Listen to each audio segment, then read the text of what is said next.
Wel, fel ydych chi'n gweld, mae'r llyn yn agos iawn tu ôl fi, felly dwi'n chydig bach yn nerfus, ond dwi'n iawn achos mae yna ddau stiward galluog iawn yma efo fi.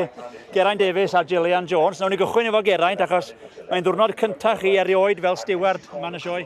Odi, mae'n diwrnod cyntaf, cyffroes iawn a gyda gwir, edrych ar ôl y bobl ma'n dyfe yn ystod dynnau, a gobeithio bydd pawb yn hapus yn dyfe, a bod neb yn cwmpo mewn y dŵr ar fath na beth yn dyfe. Ond na, mwynhau yn unan a gyda gwir am y tro cyntaf, ie. Mae'n ardal fawr, ardal gofal cefn gwlad, ond mae'n ardal bwysig, mae'n gymaint o bwysles ar pethau fel glasur rwan a'r pethau yma. Mae'n ardal bwysig iawn, dydy? Odi, wrth gwrs, a chymod fel ni'n gweld tu ôl ni fan hyn nawr, chymod, mae'na person yn dangos sydd yma pysgota. Mae da ni, chymod, cwrwgle yma, rhywbeth hanesyddol yn dyfe, cwrwgle i Gymru. A wedyn mae da ni chymod, cychod yma hefyd, chymod, sydd mae'r plant yn cymryd rhan yma hefyd, chymod, a maen nhw'n mwynhau mas draw yn yr ardal hyn. Dwi'n gofyn stiwardiau'r plant a'r llun yn agos o'n un rhag ofn.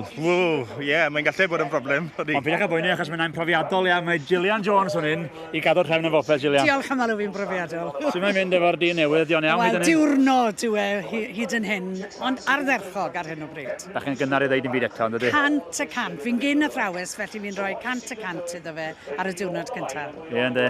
A fel o'n i'n dweud, mae yna gymaint i weld. Mae'n neis gweld y teuluoedd yn dod i fan hyn i fynd, ynddi? Mae'n le canolog iawn i'r teuluoedd. Pob oedran yn dod fan hyn. Ti Geraint yn sôn am yr holl ddigwyddiadau ar y llyn ac yn y blaen. Ond mae yna beintio wynebau a phethau'n digwydd lawr fan'na, creu crefftau bach o goedydd a plant yn peintio a rieni'n falch caseibion bach fel riant i chi'n gwybod yn iawn. O'n i'n mynd i ddweud, mae'n ardal berffaith o ddod ar plant i'r rhedeg yn wyll yn chydig i gael i'w hufen ia, falle. Ydy, iawn. Ond wrth gwrs mae yna bethau hefyd i'r teuluoedd ddysgu ynglyn ag ynni, crefftau traddodiadol, y math yna o beth, chymod, ynddo.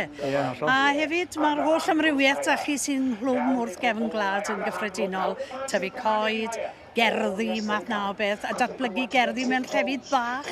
Mae hwnna'n boblogaidd iawn o'r ochr draw fyna heddiw yn ei gweld. Hollol digon i weld. Dwi'n mynd i edrych chydig bach mwy ar ei lle. Diolch yn fawr iawn i chi'ch dau am y sgwrs. A pob lwc efo'r wythnos. Mwynhewch. Diolch yn fawr i chi.